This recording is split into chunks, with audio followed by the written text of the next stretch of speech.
4 जनवरी 2024 प्रधानमंत्री मोदी अपने social media handles पर लक्षद्वीप की कुछ फोटोज डालते हैं। हालांकि इन सभी फोटोज में मालदीव्स का नाम तक नहीं था, जिक्र भी नहीं था, लेकिन फिर भी मालदीव्स की सरकार में बैठे हुए कुछ पॉलिटिशियंस इन फोटोज पर कुछ इस तरह से रिएक्ट करते दिखाई देते हैं। सालों से पुरानी दोस्ती इन दोनों देशों के बीच आज खतरे में आ जाती है। कुछ ही दिनों में हालात इतने सीरियस हो जाते हैं कि सोशल मीडिया पर बॉयकॉट मालदीव्स जैसे ट्रेंड चलने लगते हैं। मालदीव्स की सरकार के 3 मिनिस्टर्स जिनकी वजह से पूरी कंट्रोवर्सी शुरू हुई, ये है मरियम शिवना, माल्सा शरीफ और अब्दुल्ला मजूम मजीद। इन्होंने जो कमेंट्स किए वो काफ़ी ज़्यादा अपमानजनक थे। इनका मानना है कि प्रधानमंत्री मोदी का एजेंडा है लक्षद्वीप को मालदीव से भिड़ाने का, लेकिन इन कमेंट्स में कई पर्सनल अटैक्स भी किए गए थे। मरियम ने कहा कि ये इजराइल के पपेट हैं। इसके अलावा जहीद रमीज कहते हैं कि मालदीव्स की टूरिज्म इंडस्ट्री को चैलेंज करने के लिए ये सब किया गया है। महजूब जी तो कहते हैं कि इंडियंस बहुत स्टीरियोटाइप है और वो तो इंडिया के खिलाफ ही कमेंट करने लग गए। उन्होंने ओपन यूरिनेशंस के खिलाफ विजुअल शेयर किए और कहा कि इंडिया का तो कल्चर ही है ये सब कुछ करने का। अब इतना सब कुछ होने के बाद सोशल मीडिया पर इन सब की वजह से पूरी एक लड़ाई छिड़ गई थी। जब इंडियंस ने ये कहना शुरू किया कि वो अपनी मालदीव्स की होटल और फ्लाइट्स की बुकिंग को कैंसिल कर रहे हैं, तो यहाँ पर मालदीव्स की सरकार को इसकी सीरियसनेस समझ आ चुकी थी। मालदीवियन फॉरेन मिनिस्टर ने कहा कि यहाँ पर जो ओपिनियन दिए गए हैं, जो मिनिस्टर्स ने एक्सप्रेस किए हैं, वो उनके पर्सनल ओपिनियन है और मालदीव्स की सरकार का इन पूरी चीज़ों से कोई लेना देना नहीं है। और बाद में इनकी सरकार ने इन तीनों मिनिस्टर्स को सस्पेंड भी कर दिया। लेकिन बात यहाँ पर ख़त्म नहीं होती है। ये सिर्फ मालदीव्स वर्सेस लक्षद्वीप का मुद्दा नहीं है, ये सिर्फ सोशल मीडिया की लड़ाई नहीं है, बल्कि इसके पीछे छुपी हुई है नफरत की पॉलिटिक्स, एक जियो पॉलिटिक्स एजेंडा, जिसकी वजह से ये सब कुछ हुआ है। और ये हम आज के इस वीडियो में समझने वाले हैं। तो चलिए जल्दी से शुरू करते हैं आज का ये वीडियो। एक चीज़ तो ये सब कुछ आप जानते ही होंगे कि मालदीव्स एक बहुत छोटा सा देश है और इसकी टोटल पॉपुलेशन ओनली 5 लाख है और इन लोगों के अराउंड यहाँ पर बहुत सारे आइलैंड भी है। 1000 से ज़्यादा आइलैंड्स हैं यहाँ पर और इन आइलैंड्स में से करीब 200 के आसपास इनहेबिटेड है जहाँ पर इंसान रहते हैं। लेकिन 200 से 150 से ज़्यादा आइलैंड्स रिजॉर्ट आइलैंड्स हैं, यानी कि बेचे जा चुके हैं प्राइवेट कंपनीज़ को, और उन कंपनीज़ ने यहाँ पर अपने बड़े बड़े रिजॉर्ट्स और होटल्स खोले हुए हैं। जाहिर सी बात है कि पूरा देश टूरिज्म पर ही डिपेंड करता है सबसे ज़्यादा। यहाँ की 28% से ज़्यादा GDP है जो मालदीव्स की, वो भी टूरिज्म पर ही डिपेंड करती है। और 90% से ज़्यादा सरकार के पास जो टैक्स का रेवेन्यू आ रहा है वो भी इम्पोर्ट ड्यूटीज़ से, वो सारा टूरिज्म से ही रिलेटेड है। और सबसे इंटरेस्टिंग फैक्ट ये है कि यहाँ पर इंडिया नंबर 1 देश है। अगर हम मालदीव्स का 2023 का पूरा ये देखेंगे तो हमें पता चलेगा कि इंडिया से सबसे ज़्यादा टूरिस्ट यहाँ पर घूमने आए हैं, टोटल 17 लाख। तो आप समझ सकते हो कि 5 लाख की पॉपुलेशन है और 17 लाख से ज़्यादा टूरिस्ट आ रहे हैं एक साल में। लेकिन इंडिया और मालदीव्स का रिश्ता टूरिज्म तक ही सीमित नहीं है, बल्कि इससे ज़्यादा गहरा है और बहुत इनिशिएटिव है। इनके बीच में सागर जैसा एक इनिशिएटिव भी हुआ था जिसका फुल फॉर्म है security and growth for all in the reason.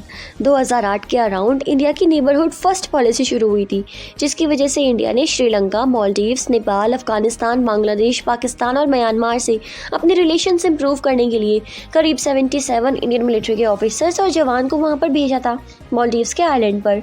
और साथ ही साथ 2 ध्रुव एडवांस लाइट हेलीकॉप्टर्स भी उन्हें डोनेट किए थे मालदीव्स को 2010 और 2015 में। इस मिलिट्री प्रेजेंस और हेलीकॉप्टर्स देने के पीछे कई कारण थे, जैसे कि नेचुरल क्लाइमेट्स में मदद करना, सर्च और रेस्क्यू ऑपरेशन करवाना, मेडिकल पेशेंट्स को ऊपर से एयरलिफ्ट करवाना, एक से दूसरे आइलैंड तक लेकर जाना। साल 2009 में जब जो मालदीव्स है उसके आसपास जो समुद्र है उस पर टेररिज्म की एक्टिविटी को रोकने के लिए उन्होंने इंडिया से रिक्वेस्ट की थी कि इंडिया उनकी हेल्प करे, और इसके लिए उन्होंने मदद मांगी थी क्योंकि उस समय उनके पास मिलिट्री जो एसेट्स थे और सर्विलेंस थे वो काफ़ी ज़्यादा कम थे।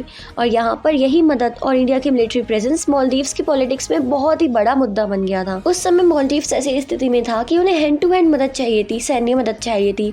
तो उन्होंने अपने दूसरे दोस्तों से जैसे चाइना और अमेरिका से भी मदद मांगी, तो उन्होंने साफ मना कर दिया। और अमेरिका ने कहा कि उन्हें मदद पहुंचाने में 3 से 4 दिन लगेंगे, लेकिन इतना टाइम उस समय मालदीव्स के पास नहीं था। तो उसके बाद उन्होंने इंडिया से मदद मांगी, जिस पर इंडिया ने उनकी हैंड टू हैंड मदद कर दी और फटाफट सारा की सारी जो एक्टिविटी थी उससे कंट्रोल कर लिया। इससे इंडिया और मालदीव्स के रिश्ते काफ़ी ज़्यादा अच्छे हो गए थे और बस तभी से ही वो दोनों एक अच्छे दोस्त थे। और काफ़ी इंडिया आउट का मुद्दा समझने के लिए हमें इनके पॉलिटिक्स के बारे में थोड़ा सा जानना पड़ेगा कि मालदीव्स की पॉलिटिक्स क्या होगी। तो बात ये है कि करीब 30 सालों तक इनका पूरा देश डिक्टेटरशिप के अंडर रहा था। ये सिर्फ साल 2008 में ही था कि उनका एक नया कॉन्स्टिट्यूशन एस्टेब्लिश किया गया और एक मल्टी पार्टी डेमोक्रेसी का सिस्टम आया। इनके देश में उस साल 2008 में जो इलेक्शन कंडक्ट करवाई गई थी उसमें जीत हुई मालदीवियन डेमोक्रेटिक पार्टी की, शॉर्ट में कहा जाए तो MDP, और इनके नए प्रेसिडेंट बने मोहम्मद नशीद।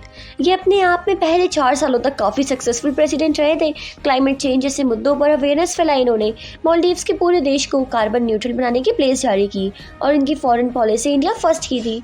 इस टर्म के दौरान इंडिया और मालदीव्स एक दूसरे के काफ़ी करीब आए। जैसा कि हमने आपको बताया कि 2009 में इन्हीं के कहने पर इंडिया ने मिलिट्री इक्विपमेंट्स वहाँ पर डोनेट की थी। लेकिन साल 2012 में मालदीव्स में आ जाता है क्राइसिस।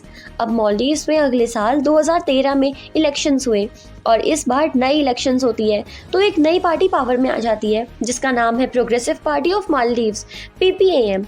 एक नए प्रेसिडेंट बनते हैं अब्दुल्ला यामी। अब ये जो है ये पार्टी बदलते ही देश की फॉरेन पॉलिसी भी बदलने लगते हैं। उनका कहना था कि हेलीकॉप्टर्स जो आपने हमें गिफ्ट दिए हैं ये भी आप वापस ले लो। इंडिया से दूर होकर ये चाइना के करीब आने लगते हैं और ज़मीन की सरकार चाइना के बहुत करीब आ जाती है। चाइनीज़ कंपनीज़ को बड़े बड़े इंफ्रास्ट्रक्चर प्रोजेक्ट में कॉन्ट्रैक्ट दिए जाने लगते हैं मालदीव्स के आइलैंड में, और इसी बीच मालदीव्स चाइना के बेल्ट एंड रोड इनिशिएटिव का भी हिस्सा बन जाता है। एक ऐसा इनिशिएटिव जिसमें चाइना बड़े बड़े इंफ्रास्ट्रक्चर प्रोजेक्ट में पैसा खर्च करता है दुनिया के अलग अलग देशों में, सड़कें, रेलवेज़ और पोर्ट्स बनाते हुए। एशिया, अफ्रीका और यूरोप में अपना अपना इन्फ्लुएंस बढ़ाने के लिए ज़्यादातर चाइनीज़ कंपनियां यहाँ पर कॉन्ट्रैक्ट देती है जो कि लोन के टर्म में होती हैं, जिसकी वजह से काफ़ी सारे देश, बहुत सारे देश चाइना के सामने कर्ज में डूब जाते हैं। और अगर देखा जाए तो मालदीव्स खुद चाइना के 1.5 बिलियन के कर्ज में डूबा हुआ है जो कि उनसे उतारा नहीं जा रहा है। इसके बाद 2018 के इलेक्शंस में एक बार फिर से सरकार बदलती है और इस बार इब्राहिम मोहम्मद सोली नए प्रेसिडेंट बन जाते हैं। अब इस सरकार की दोबारा से इंडिया फर्स्ट वाली वही पॉलिसी होती है। सबसे पहले ये सरकार आते ही वो जो हेलीकॉप्टर्स भिजवाए जा रहे थे वापस, उन्हें वापस रख लेती है और इस पॉलिसी को एक्सटेंड कर देती है कि अभी हमें हेलीकॉप्टर चाहिए, और इंडिया फर्स्ट को बहुत ज़्यादा बढ़ावा देती है, जिससे इंडिया और मालदीव्स के रिश्ते काफ़ी ज़्यादा सुधर जाते हैं। और जो इंडिया है वो उनका सारा कर्जा भी चुका देता है जो कि उन्होंने चाइना से लिया था। जिसके बाद कोरोना आ जाता है और कोविड के दौरान इंडिया की सरकार उन्हें बहुत सारी वैक्सीन देती है, मेडिसिन देती है, साथ में राशन भी पहुँचाती है। लेकिन इस इंडिया फर्स्ट के अप्रोप्रिएट अप्रोच की वजह से एक अंडर करंट भी फैल रहा था पूरे देश में। इंडिया आउट के नारे लगाए जा रहे थे, सेंटिमेंट हर्ट किए जा रहे थे। अपोजिशन में बैठे हुए पॉलिटिशियंस कह रहे थे कि कुछ ज़्यादा ही याराना लगता है सरकार का इंडियन सरकार के साथ। और इसके बाद 2021 तक कई जर्नलिस्ट आर्टिकल लिखे जा चुके थे, सोशल मीडिया पर बहुत सारी पोस्ट की जा चुकी थी, ओपनली क्रिटिसाइज कर रही थी ये इंडिया को और कई मायनों में हमें डिग्रेड भी कर रही थी। उसके बाद पॉलिटिशियंस द्वारा भड़काऊ भाषण भी दिए जा रहे थे कि कैसे इंडिया की प्रेजेंस को, इस आइलैंड को ख़त्म करने में लगी हुई है। और ये सब कुछ होता देख इंडिया की हाई कमीशन जो कि मालदीव्स में है वो मिनिस्टर ऑफ फॉरेन अफेयर्स को लिखता है कि ये जो कुछ भी हो रहा है ना और सोशल मीडिया पर पोस्ट लिखी जा रही है वो हमारी डिग्निटी को अटैक कर रही है और इसको लेकर कुछ करो। लेकिन होता ये है कि ये जो लेटर है वो मालदीव्स की मीडिया में लीक हो जाता है और उसके बाद 2 जुलाई 2021 को MDB की सरकार इंडिया से ऑफिशियली माफ़ी मांगती है कि ये जो कुछ भी हुआ है उसके खिलाफ कंसर्न एक्सप्रेस करती है और इंडिया के खिलाफ जो लोग नफरत फैला रहे हैं उन्हें सज़ा दी जाती है। अब जो डॉक्यूमेंट लीक हो गया था उसका फ़ायदा अपोजिशन पूरा उठाती है और यहाँ पर लोगों के बीच में ये भ्रांति फैला दी जाती है कि जो गवर्नमेंट है उसने ऐसा बनाया है कि कई दशकों तक इंडियन मिलिट्री मालदीव्स में रह सकती है और उन्हें पूरी फैसिलिटीज़ भी दी जाएगी और एक्सक्लूसिव राइट्स भी होंगे उनके पास। तो कई मालदीव के लोग तो ये बात सुनकर सच में बहुत नाराज़ होते हैं और जो लोग इंडिया आउट की कैंपेन को सपोर्ट भी नहीं कर रहे थे वो भी अपोजिशन को सपोर्ट करने लगते हैं। और इसी वजह से 2023 में जब अगले इलेक्शंस की जाती है तो फिर से सत्ता पलट जाती है और इनकी PPM पार्टी जो कि अपोजिशन में बैठी थी फिर से सत्ता में आ जाती है। इस बार ये PPM पार्टी एक और पार्टी PNC के साथ अलायंस कर लेती है और पावर में आ जाती है। जो मालदीव्स के नए प्रेसिडेंट बनते हैं मोहम्मद मुजू, वो इस राइट विंग पार्टी PNC के ही कैंडिडेट होते हैं। इस तरह वहाँ पर जो 70 सैनिक थे जिनका उस देश से कोई लेना देना नहीं था, वो ओनली वहाँ की सुरक्षा के लिए थे और जो वहाँ पर हेलीकॉप्टर इंडिया के चल रहे थे उनका रख रखाव करने के लिए थे और साथ ही मेडिकल फैसिलिटीज़ के लिए थे, वो ही इस देश का जो राजनीतिक मुद्दा बन जाता है। अब ये सारी बात जानने के बाद ये तो आप समझ ही सकते हो कि यहाँ पर बात लक्षद्वीप की तो बिल्कुल थी ही नहीं, कभी भी नहीं थी। बात तो यहाँ पर हमेशा से ही मालदीव्स की इंटरनल पॉलिटिक्स की थी।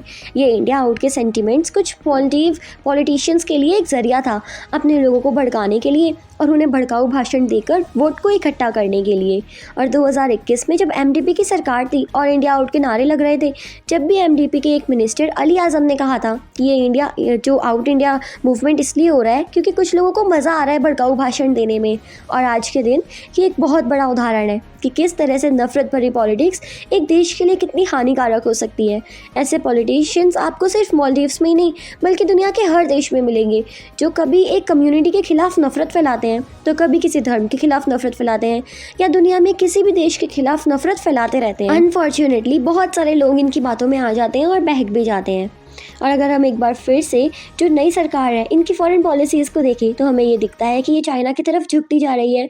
और शायद ये सिर्फ एक कोइंसिडेंस की बात हो सकती है कि इस पूरी कंट्रोवर्सी से सिर्फ एक दिन पहले ही जो मालदीव के प्रेसिडेंट थे वो चाइना विजिट करके आए थे, यानी कि 12 जनवरी तक तो वो चाइना में ही है। इसके साथ ही एक और बहुत ही अलग चीज़ हुई अपने आप में कि मुजू ने चाइना को चुना अपनी पहली फॉरेन ट्रिप के लिए। इससे पहले जितने भी मालदीव्स प्रेसिडेंट रहे हैं वो हमेशा इंडिया आते थे अपनी पहली फॉरेन ट्रिप पर। और सिर्फ 2 दिन पहले की बात है, यानी कि 10 जनवरी को इस पूरी कंट्रोवर्सी के शुरू होने के बाद इनके प्रेसिडेंट मुजू एक इन्विटेशन देते हैं चाइनीज़ टूरिस्ट को कि आओ हमारे यहाँ, हमारे देश में आओ, क्योंकि इंडियंस ने तो बॉयकॉट करना शुरू कर दिया है। तो ये ओपनली चाइनीज़ टूरिस्ट को अपने देश में इनवाइट कर रहे हैं। तो ये पूरा मुद्दा यहाँ पर मालदीव्स की पॉलिटिक्स का है, चाइना के फेवर में जो भी पार्टीज़ है वर्सेस जो पार्टी इंडिया के फेवर में है। इस तरह हमें ये पता चलता है कि 4-5 सालों के बाद अगर फिर से सत्ता पलट जाती है तो मालदीव्स में प्रो इंडिया पार्टी पावर में आ जाएगी। अगर ऐसा हो जाता है तो इस समय जो बॉयकॉट मालदीव्स के नारे लग रहे हैं वो चरो मालदीव्स भी हो सकते हैं। तो इस तरह मालदीव्स की पॉलिटिक्स चाहे जो कुछ भी हो, हमें तो एक इंडियन होने के नाते हमेशा इंडिया को ही प्रमोट करना चाहिए। बस एक चीज़ यहाँ पर ध्यान रखने वाली है कि लोकल टूरिज्म को प्रमोट करते हुए हमें लोकल चीज़ों का भी ध्यान रखना चाहिए और सभी लोगों का ध्यान भी रखा जाना चाहिए। पॉल्यूशन नहीं होना चाहिए, पर्यावरण को साफ रखना चाहिए, तो लोकल लोगों के लाइवलीहुड्स को ख़त्म करके नहीं आना चाहिए। तो अगर आपको ये वीडियो अच्छी लगी और आपको पॉलिटिक्स के बारे में ये सब कुछ जानकर पसंद आया, साथ ही ये सारा मुद्दा एक आसान भाषा में समझ आ गया, तो फटाफट वीडियो को लाइक कर दो। बस देख कर ही जाने वाले हो क्या? तो साथ ही हमें कमेंट करके भी बताना कि आपको कैसा लगा ये वीडियो और सारी इन्फॉर्मेशन कैसी लगी। तो हम आपको मिलते हैं इसी तरह की और नई वीडियोज़ के साथ। तब तक के लिए thanks for watching. Her her Mahadev.